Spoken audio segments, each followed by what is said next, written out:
오늘 오후에 같이 보실 말씀 고린도후서 10장 9절에서 11절까지의 말씀입니다. 신약성경 297면 정도 되겠습니다.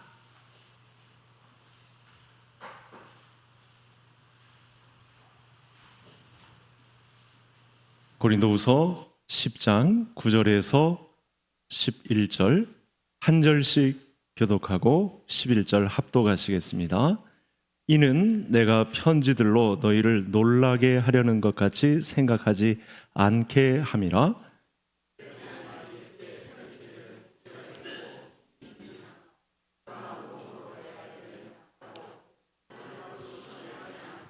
같이요. 이런 사람은 우리가 떠나 있을 때 편지들로 말 것과 함께 있을 때 행하는 일이 같은 것임을 알지라.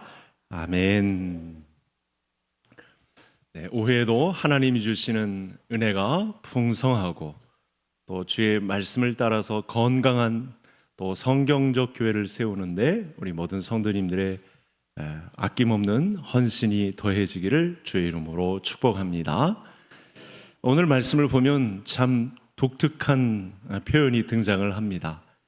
그래서 성경은 우리가 자주 읽기도 하고 매주 또 예배들을 통해서 공급을 받기도 하는데 이게 이런 말씀이었구나 라고 생각할 때가 너무 많다는 거죠. 그래서 오늘은 사도 바울의 사도직과 관련해서 고린도 교회 안에 이런저런 말이 있었는데 이 문제를 또 오늘날 우리는 어떻게 말씀을 품고 갈까, 이런 도전을 15번째 시간을 통해서 살펴보려고 합니다. 고린도 교회는 대표적으로 많은 교회들 가운데 이 불만을 굉장히 많이 품고 있던 사람들이었습니다. 그건 좀 지형적 배경도 있기도 한데 고린도는 지금의 그리스 남부 지역, 운하가 있는 지역입니다. 원래 섬이 아닌데 운하가 놓이는 바람에 양쪽에 항구 도시가 생기고 그래서 무역업도 활발해지고 수도는 아니지만 그래서 여러 그 주변 나라들이 탐내는 그런 경제 도시 이렇게 보시면 되겠습니다. 그러니까 수준이 굉장히 높아진 가운데 교회가 세워졌으니까 그런 요구도 교회에 말하는 그런 속도나 그 중량감도 다른 지역과는 다른 그런 모습을 보이고 있다. 그래서 고린도 전후서에 관련된 내용이 오늘날 흡사 현대 교회에서 일어날 수 있는 일들이 2000년 전 고린도 교회에 이미 있었다, 이렇게 볼 수 있습니다. 그 중에 첫 번째 좀 문제가 되는 것이 뭐냐면 사도 바울의 사도직을 인정하지 않습니다. 복음을 접하고 나서 하나님의 말씀이 주는 강력한 메시지에 많은 사람들이 감복하고 신앙생활을 시작했는데 벌써부터 이 예수님 주변의 사람들에 대한 이해도가 높았던 거죠. 그리스와 이스라엘이 얼마나 많이 떨어져 있습니까? 예수님이 제자들을 데리고 다니시며 이 사도들의 직임에 가까운 가르침을 베풀어 주시고 그들에게 힘을 실어 주셨는데 바울에게는 그런 공간을 내주신 적이 없다. 예수님께서 마치 베드로나 야고보, 요한과 같은 그런 사도직에 해당하는 영향력을 바울에게 주신 일이 없다. 우리는 물론 바울이 힘써서 교회 개척에 힘썼고 이와 같은 교회를 선물로 주신 건 맞지만 당신이 유대에 있는 베드로나 야고보나 요한의 사도직에 해당하는 그런 인물로서 가지는 위엄은 없지 않냐, 이렇게 비꼬는 듯한 그런 일이 고린도 교회에 실제로 있었습니다. 그러니까 사도직을 인정하지 않는 사람들이 있었습니다. 그래서 오늘 하는 말을 잘 보시면 9절, 10절, 11절의 내용을 보시면 인정하는 것과 인정하지 않는 것이 이 사도직 때문에, 사도직을 인정하지 않는 문제 때문에 이런 말투가 나갑니다. 야, 이런 내용까지 성경에 실렸구나, 이렇게 생각해 볼 수가 있겠는데 잘 보시면 편지로는 놀라게 하는 힘이 있다는 건 인정하겠다. 사도 바울이 감옥에 있으면서 또 빈번하게 선교 여행을 하면서 거의 편지로 전해주지 않습니까? 거의 서신서라고 하지 않습니까? 13권의 책을. 근데 이 편지의 힘은 우리가 인정하겠다. 그런데 뭐라고 하냐면 두 번째, 세 번째 이야기가 나오는데 몸으로 대할 때는 변변치 않았다. 이게 뭐냐면 외모적인 풍세, 사람이 사람을 대할 때 받는 그 선입관이 있잖아요. 그 외적으로 풍기는 외적 조건에 있어서는 시원하지 않다, 변변치 않다, 외모적으로 볼품이 없다, 이런 거죠. 그러니까 예를 들면 심령기 목사처럼 이렇게 잘생겼다거나 뭐 부자라거나 뭐 이런 내용이 하나도 없다라는 거예요. 그에게서 받을 수 있는 뭐 외모적인 품새에 있어서 본받을 만한 것이 없다, 변변치 않다, 이렇게 말해요, 직접. 그리고 끝내는 이게 중심인데 하는 말도 시원하지 않다, 이렇게 표현합니다. 이걸 우리가 지금 읽은 겁니다. 새 번역은 어떻게 하는지, 이게 한글 성경으로 읽으니까 이게 확 와닿지 않는데 새 번역을 한번 보시죠. 같이 읽겠습니다. 바울의 편지는 무게가 있고 힘이 있지만 직접 대할 때에는 그는 약하고 말주변도 변변치 못하다. 바울은 질병이 있는 사람이잖아요. 하나님이 이 가시를 해결해 주지 않아서 예를 들면 간도 좋지 않았겠죠. 그러니까 피곤하고 사람들 앞에 섰을 때 병약한 모습을 보이니까 뭐 길리기아 다소 출신이고 베냐민 집하고 사실은 내력이 상당한 사람이거든요.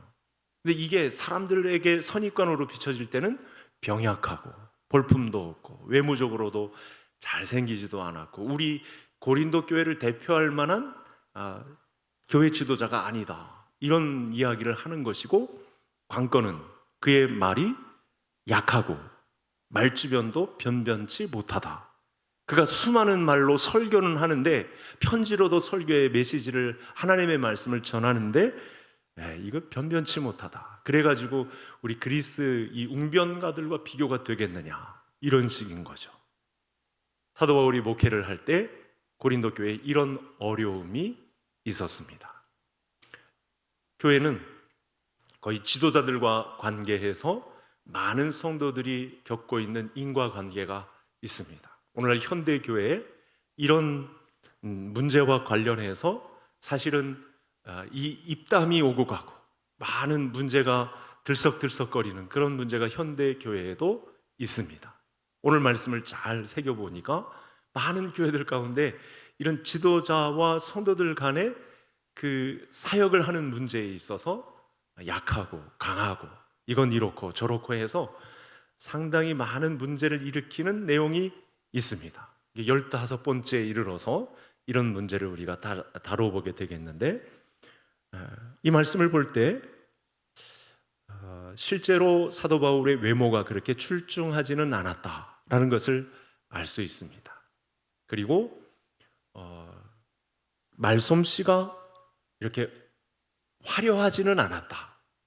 하나님의 말씀을 그대로 전달해서 그렇지 사도 바울이 이 고린도라고 하는 그리스 나라 소크라테스나 플라톤이나 아리스토텔레스나 이런 사람들과 비교하니까 지금 이런 말을 하는 건데, 그 말도 그렇게 전달함에 있어서 웅변력이 없었다. 사람들을 설득해낼 만한 말로 그렇게 다가가지는 못했다. 쉽게 얘기하면 설교를 잘 못했다, 이렇게 지금 평가를 하고 있는 겁니다. 굉장히 충격적이죠. 성도님들이 볼 때는 우리 사도 바울이 전한 말씀이 얼마나 위대하고 많은데, 이 고린도, 그리스의 고린도 지역 교회 사람들에게는 말솜씨가 없다, 변변하지 않다, 시원하지 않다, 이런 평가를 하고 있었던 것입니다. 그러니까 사도 바울이 전한 말씀 중에 꼭 말을 잘못했다라고 여겨지지는 않습니다. 그때 당시는 2000년 전 고린도 지역사회는 웅변가들이 환영을 받던 시대였습니다. 그러니까 아무리 말을 내가 이 지역, 인천 지역에서 잘한다고 해도 고린도 지역에 가서 웅변대회를 열면 저 꼴찌에 있는 거죠. 그만큼 달변가들이 화려한 수사학 기교를 뿜어내서 사람들을 감동시키는 그런 기술들이 정말 대단했던 그런 문화시대였다. 이렇게 보시면 정확합니다. 그런 배경을 알면 오늘의 말씀이 왜 나왔는지를 알 수 있는 것이죠. 웅변에는 말의 가치나 그런 이 사고력이나 내용보다는 수사학적인 미사 요구를 통해 사람들을 감동시키고 자기가 추구하는 사상에 물들게 해서 자기 사람을 만드는 이런 유행이 있었거든요. 그러니까 남을 이 화려한 말을 동원해서 그 사람을 감동시켜서 쓰러뜨리는 그런 말의 능력, 그것과는 전혀 관계없이 사도 바울은 하나님의 말씀을 가지고 말씀 사역을 했던 사람입니다. 그래서 바울이 말씀하는 이 신약의 내용들을 보면 우리 저와 성도님들이 객관적으로 이 신약 사도 바울의 13권의 책을 보면 논리적이지는 않습니다. 당시 이 수사학적인 기교에 비해서 이성적이라고도 할 수 없습니다. 성경은 왜 그렇죠? 사람들의 이해를 구하는 것이라기보다는 믿음을 갖게 하는 부분이 강하기 때문에 사람들의 오해를 불러일으키기에 충분한 거죠. 이런 긴장선상을 저와 성도님들이 오늘날 교회에도 잘 대입을 하셔야 합니다. 우리 교회도 이제 저를 비롯해서 교역자들이 하나님의 말씀 사역을 맡아 하고 또 부장님들이 그런 일을 할 수도 있고 각 기관들을 이끌어 나갈 때 우리 장로님들, 직분자들이 나서서 하나님의 말씀을 빗대어서 설득해야 되는 그런 말씀 사역 중에 있을 부분이 있을 텐데, 그리고 계속해서 지도자들을 섬기고 또 같이 함께 주님의 교회를 이루어 나갈 때 오늘 본문이 굉장한 통찰력을 저와 성도님들에게 주는 것입니다. 하나님의 말씀을 편지로 전달한다는 것, 여러분 화려한 말로 잘 포장해서 전달해야만 편지가 된다, 그건 아니잖아요. 그렇죠? 하나님의 말씀을 전하는 것은 진리에 대한 것입니다. 진리에 대한 말씀을 논리적으로 이성적으로 이해시킨다라고 하는 면에서는 뒤처질 수 있습니다. 그런데 이것이 사람들의 오해를 불러일으킬 수 있는 소지가 다분한 것입니다. 투박할 수 있습니다. 날 것처럼 전달해지니까 사람들이 도대체 이게 뭔가 더 깊이 있게 생각할 수는 있는데 우리의 웅변가들과는 뒤처지는구나. 무슨 논리가 저래, 이성적이지 않다, 말이 화려하지가 않다. 그래서 최종적으로 이런 말을 하죠. 재미가 없다. 오전에 제가 잠시 말씀드렸던 것처럼 이런 일에 의해서 고대 말씀 사역자나 오늘 현대 교회 말씀 사역자들이 이런 부분에서 피해를 볼 수 있습니다. 그러나 성경적인 교회라고 한다면 이런 부분에 있어서 하나님의 말씀이 사람들의 이해를 구하고 사람들의 논리 이성을 전달하는 측면에서 탁월해야만 하나님의 말씀이다라고 하지 않고, 성경은, 하나님의 말씀은 사람들의 믿음을 구하는 것이기 때문에 성경상의 방식대로 날 것처럼 투박해도 그렇게 전달되는 것이 옳다라고 오늘의 말씀을 일단 이렇게 결론 내리는 것이 우리의 영혼에 좋습니다. 주님의 교회를 구성하는 것에 이렇게 마음을 모아주셔야만 화목한 공동체를 이룰 수 있다는 사실이죠. 그래서 오늘 본문에서 사도 바울이 강조하는 것이 무엇입니까? 우리는 심부름꾼일 뿐 너희들에게 전하는 것은 만든 자가 아니다. 이 말을 만든 자가 따로 있다.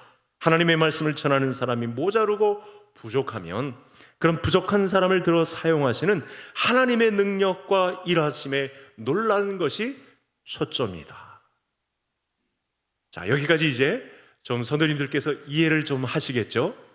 성경은 또 오늘날 교회는 이런 낚시꾼들, 이런 사냥꾼들에 의해서 사실은 교회를 호도합니다. 이런 정확한 진리 전달 체계를 무시하고 이제 세상의 화려한 말투, 수사학, 웅변가들의 화려한 말솜씨, 감동시키는 재미, 이런 것들로 교회를 대체해야 된다, 이렇게 나온다니까요. 실제로 그렇게 무너지는 교회도 있고요. 그걸 성도들에게 충족시키지 못한다고 해서 그걸 어쩌면 담임 목사를 모시는 항목 중에 이런 내용들을 섞어놔가지고 진짜 말씀을 잘 전하는 감동 있는 하나님의 말씀 사역자들이 피해를 겪는 경우가 있고, 그건 성도들에게도 막대한 피해가 가는 것이다. 이렇게 오늘 말씀을 가지고 저와 성도님들이 정리를 해야 하겠습니다. 바울이 잘생기고 말을 웅변가처럼 잘했느냐? 여러분, 이게 교회를 한 축을 움직이는 중심축이 돼야 되겠느냐? 그건 분명히 하나님 입장에서 책망의 내용이 될 것입니다. 이런 문제로 시비를 걸고 생김새나 말투를 문제 삼아서 공격하는 것은 바울이 가진 기준과 고린도 교회 성도들의 기준이 서로 달랐구나.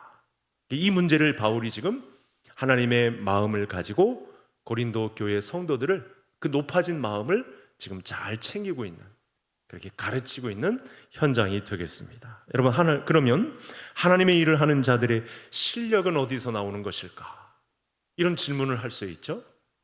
그것은 그 사람의 생김새나 지식이나 그 사람의 수고나 그 사람의 노력에서 나오는 것은 아니다. 물론 그 사람을 사용하시는 배경에서는 쓸 수가 있겠지만 그게 핵심은 아니다. 그 사람의 성실함과 진실함, 지혜로움은 다 1차적인 것에 불과한 것이다. 그래서 이렇게 정리를 해주죠. 이미 일찍부터 이 말을 했는데, 우리 화면을 한번 보실까요? 고린도 전서 1장에 관련된 내용입니다. 하도 교회가 여러 가지 문제가 있는데 가장 핵심에는 이 지도자와의 관계에서, 말씀 사역자와의 관계에서 자기들의 틀에 맞추려고 하는 이 움직임이 있다 보니까 갈등의 요소가 터진 거거든요. 같이 한번 다 같이 읽겠습니다. 그리스도 예수 안에서 너희에게 주신 하나님의 은혜로 말미암아 내가 너희를 위하여 항상 하나님께 감사하노니 이는 너희가 그 안에서 모든 일 곧 모든 언변과 모든 지식에 풍족함으로. 그러니까 바울의 말로 이 고린도 교회 성도들을 설득하려 하지 않고 말재주나 말의 합리성이나 논리력으로 상대방을 설득하려고 하지 않습니다. 여러분, 만일 이 오늘의 말씀이 하나님의 종들을 입증하는데 논리력에 의존한다거나 그 사람이 가진 이성에 의존한다거나 합리성에 관련된 문제라고 한다면 이 성도들과 교회 지도자들은 모두가 다 똑똑한 사람들, 정말 장동건 같이 생긴 사람들, 또 석박사들, 잘 사는 사람들을 교회의 말씀 사역을 맡은 자로 세워야 할 것입니다. 그러나 어느 시대나 여러분, 똑똑하고 잘난 사람들, 석박사들은요, 예수님 믿는 현장에 있지 않습니다. 그런 사람들 교회에서 발견하기가 쉽지 않습니다. 사자 들어가는 사람들이 교회에 잘 있지 않습니다. 어딘가 어리숙하고 모자란 사람들이, 아유 죄송합니다. 네. 하여튼 똑똑하고 잘난 사람들은 예수님을 잘 믿지 않습니다. 그 높아지려는, 하나님과 같이 되려는 입장에 선 사람들이 교회를 찾지 않는다는 거예요. 우리가 전하고 알고 있으며 믿는 것은 그래서 세상의 기준에 있지 않다는 거죠.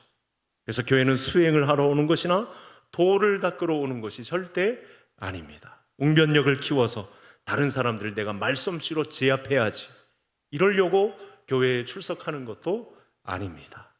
교회는 생명에 관한 전쟁터가 펼쳐지는 것이죠. 그래서 지상의 교회, 곧 전투력 있는 교회가 아닙니까? 여기서 생명은 천지를 지으시고 역사에 개입하신 하나님, 우리의 인생을 주관하시는 하나님에 관한 이야기가 오고 가는 것.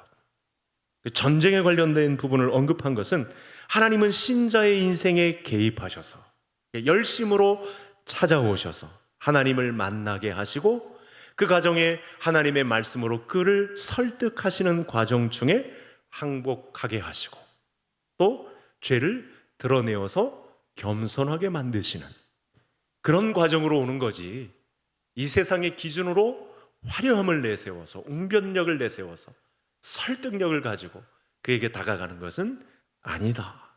그래서 우리가 깨닫는 것도 아니고 우리가 예수 그리스도를 오라고 초청한 것도 아니었습니다. 다만 우리가 죄인 되었을 때 하나님께서 아들 예수 그리스도를 우리 가운데 심으시고 우리 죄를 위하여 죽게 하심으로 다 이루었다 말씀하시고 우리에게는 정말 어마어마한 일이 펼쳐진 겁니다. 생각해 보면 내 인생에 영원한 영생을 선물로 주셨다는 건 정말 어마어마한 일이 펼쳐진 거죠. 단 사람의 화려한 웅변력이나 그 사람의 됨됨이와 그 사람의 인격과 그 사람의 잘생김과 그 사람의 공부 많이 한 지식을 가지고 우리에게 이 영생을 선물로 동원하지 않고 하나님 나라 방식으로 외모가 어떻든 잘 살든 못 살든 그 사람이 웅변력을 가졌든 못 가졌든 말씀 사역자의 위신을 가졌든 못 가졌든 하나님 나라 방식으로 전한 교리 체계를 가지고 교회를 섬겼으면 하나님은 구원하는 백성을 그렇게 방법 삼고 가는 것이지 이 세상 기준으로 교회를 세워가지는 않는다라고 하는 것입니다. 그래서 이런 일이 있었음에도 불구하고 하나님의 일을 맡아 관리하는 자들에게서 고린도 교회 교인들은 너무나 말이 많았습니다. 우리 지금 그리스 사회에서 이 헬라 사회에서 헬라 문명 가운데 펼쳐지고 있는 기준으로는 바울은 합당하지 않다. 우리가 유대 사회의 사도직에 관한 것도 연구해 봤는데 그는 사도직에도 들지 못하고 예수님과 같이 다니지도 않았던 사람이다. 근데 어떻게 예수님의 제자가 될 수 있고 우리 교회를 치리할 수 있는 지도자가 될 수 있겠느냐, 이런 거였거든요. 교회에서 사역을 위임받아 관리하는 사람들은 외모로나 세상적 가치로는 전혀 따지고 들 것이 없다. 그렇게 성도님들이 앞으로도 그렇게 여기고 주님의 교회 운영에 적극 동참하실 수 있는 성도님들이 되셔야 하겠습니다. 내 외모가 신통치 않고 건강에도 이상이 있고 말이 어눌하고 볼품없게 행동하고 그래도 문제는 하나님의 말씀을 맡은 자로서 사명을 가지고 있느냐, 그 말씀 그대로 진리의 말씀이 주님의 교회에 유익한 대로 그 말씀을 선포하고 있느냐, 이것이 관건이지 절대로 그 사람의 지식, 그 사람의 교육, 그 사람의 학식, 그 사람의 외모로 이 교회를 좌지우지할 수는 없다라고 하는 말씀입니다. 그래서 성도님들의 기도 속에 혹시 생각 속에 우리 교회 지도자는 세상적인 기준에 의해서 이래야 돼 라고 혹시나 살을 덧붙인 부분이 있었다면 회개하시고 절대로 그런 마음 품지 마시고 오늘의 말씀을 기준 삼아서 하나님의 말씀을 맡아 가진 사람들의 위엄은 어디서 나오느냐, 그 실력은 어디서 나오느냐, 하나님 말씀 그대로 전달하는 사명을 가진 사람이면 족하다, 이렇게 여길 수 있어야 하는 것입니다. 여러분, 한국교회에 열풍처럼 몰아친 기준이 있었습니다. 나를 가르치고 이끌 사람은 나보다 똑똑하고 공부도 많이 하고 박사학위도 있고 사회적으로 유명했으면 좋겠다라고 하는 그런 열망을 많은 성도들이 갖고 있었죠. 그래서 이게 청빙 요소에 막 몇 가지 항목 중에 막 들어가 있는 교회도 있었습니다. 근데 우리 교회는 그렇게 하지 않은 것 같아요. 왜냐하면 제가 증인이거든요. 거기에 뭐 걸릴 만한 것이 없는데 이상하게 제가 개성교회 담임 목사로 지금 이렇게 떠들고 있습니다. 종종 지역이 다른 곳에 다니는 성도들이 모인 곳에 난 어느 교회에 다녀 이렇게 말하는 사람들이 있죠. 제가 한번 얘기했잖아요. 어느 저 창원인가 버스로 이동해가지고 오는 중에 A 교회 권사님과 B 교회 권사님이 싸웠어요. 우리 교회가 더 유명하다 이래가지고 머리끄댕이 잡고 또 싸웠습니다. 버스 안에서. 그 교회가 만일 신실하고 하나님의 뜻을 따라서 제대로 신앙생활하는 곳이라면 나는 어느 교회에 다녀 이렇게 말할 필요가 없죠. 그러니까 유니온 교회에 대한 세상의 전투적인 교회, 이 천상의 교회 말고 지상의 교회는 하나 된 교회인데 나는 어느 교회에 다녀, 우리 교회 목사님 훌륭하셔, 이런 말은 절대로 할 내용이 아니라는 거죠. 내가 어느 교회 나간다는 것은 자기 교회가 사회적으로 잘났다라고 하는 것을 드러내고자 함입니다. 이 판단은 끊임없이 우리가 당하는 유혹이고 자랑거리로 작용하는 요소이기도 합니다.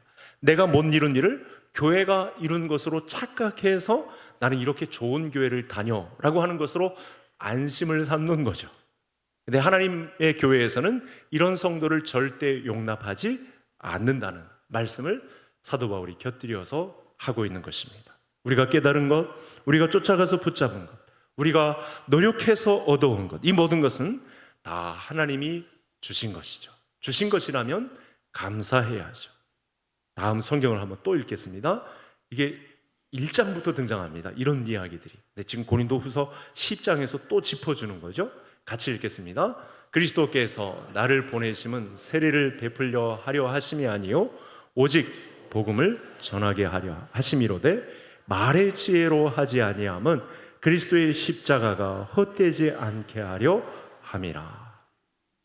여러분, 요즘 우리 성도님들 중에도 하시는 분들이 있을 텐데, 저도 작은 부분 SNS를 하는데요, SNS 장은 서로를 비교하기에 상당히 좋은 풍토를 갖고 있습니다. 내가 지난주에 태국을 갔다 왔어, 나는 캐나다를 갔다 왔어, 나는 미국 뉴욕 맨하탄을 갔다 왔어. 많은 사람들이 SNS를 하는데 서로 비교 경향을 부추기는데 혈안이 되어 있죠. 요즘 같으면 어느 뷰 좋은 카페를 갔다 왔어, 글쎄. 그러면서 이제 케이크 사진하고 커피를 딱 비추면서 자랑을 하는 거죠. 누구는 어디 여행 갔구나, 저렇게 좋은 곳에서 식사하는구나, 이런저런 생각을 하다 보면 스스로 어떻죠? 나는 초라하구나, 나는 이번 여름에 변변한 휴가도 못 갔구나, 이런 생각을 하면서 자책을 하는 그런 경향이 있지 않겠습니까? 그럼 세상은 이렇게 잘 풀린 사람들, 잘 나가는 사람들의 무대가 펼쳐진 것만 같습니다. 하지만 예수님은 사람들을 그렇게 대하지 않으셨습니다.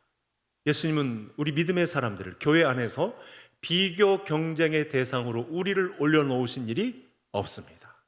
자랑의 마당으로 성도들을 내모신 적이 단 한 번도 없으십니다. 당시에도 가장 사회적으로 평범한, 배운 것도 없는, 이름도 빛도 없는 그런 사람들 곁에 예수님께서 항상 서셨습니다. 고아들에게, 힘약한 여인들에게, 홀로 된 자들에게, 질병에 노출된 자들에게, 혼자 그 마음을 어떻게 삭힐 수가 없어서 뽕나무에 올라갔던 자에게 예수님은 그 자리에 있으셨습니다. 여러분, 제자들의 공동체 대부분 신분을 보면 어부들이 대다수를 차지하고 있습니다. 가장 사회적으로 평범한, 배운 것도 없는 사람들에게 이렇게 선망의 대상이 아닌 사람들, 예수님께서 찾아가셨습니다. 그래서 그렇다고 해서 그런 서민들에게만 또 가 있느냐, 그렇지는 않습니다. 하나님의 마음이 감동적으로 설명되어야 할 사람, 내가 설득해서 하나님 나라의 주인공이라는 사실을 그 사람에게 알려주었을 때는 신분 고하를 막론하고 그 사람을 찾아가시죠. 고린도 교회에 전한 말씀 중에 사도는 형제 중에 지혜로운 자, 능한 자, 문벌 좋은 자가 어떻다고요? 많지 않다.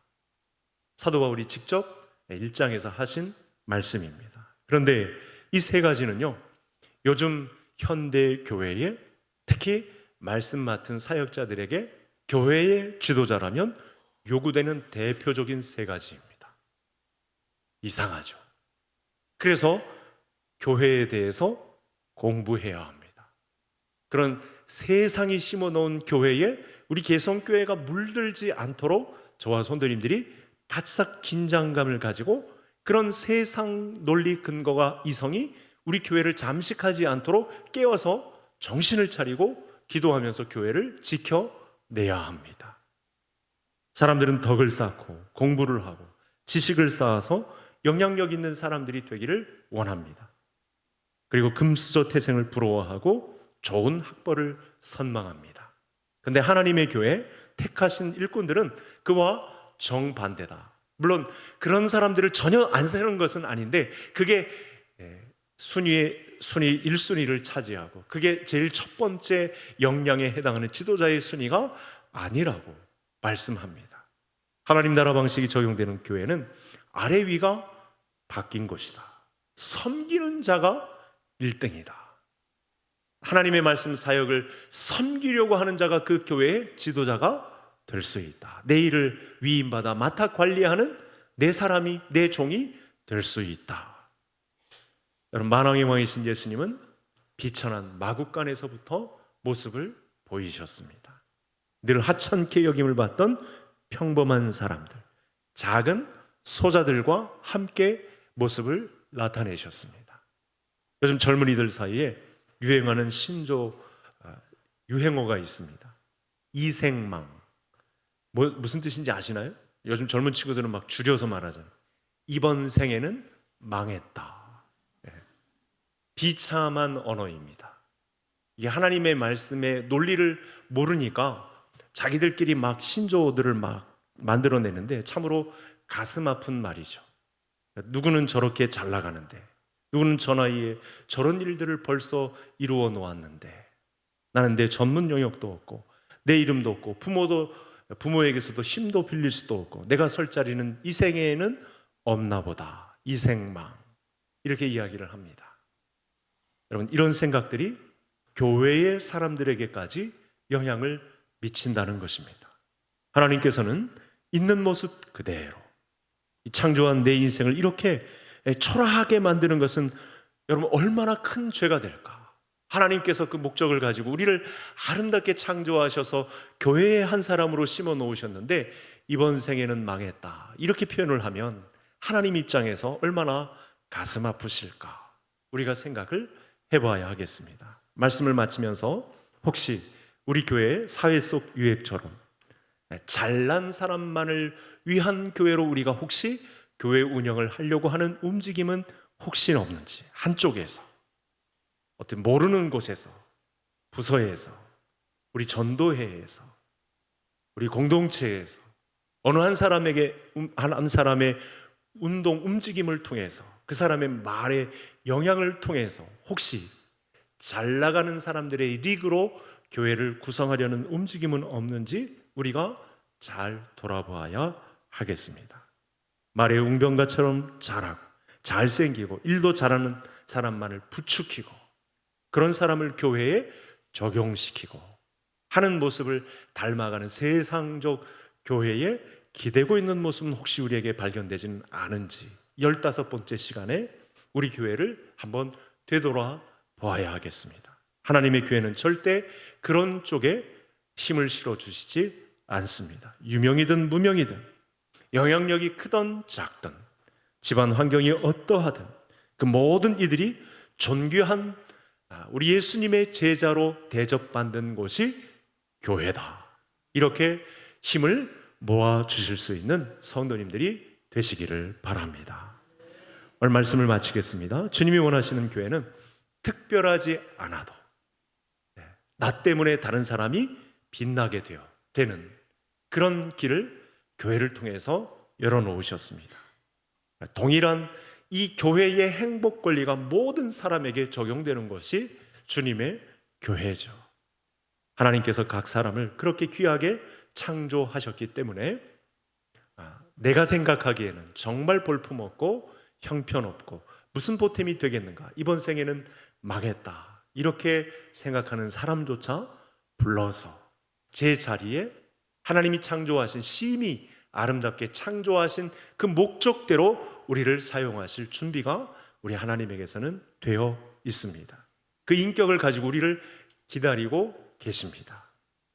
예수님이 이것을 몸으로 보여주셨습니다. 특별할 것 없는 평범한 사람들, 또 오히려 사회에서 무시당하고 하찮게 여김을 받는 사람들과 예수님은 자기 몸을 섞으셨고 잠을 주무시고 그들과 함께 길을 걸으셨습니다.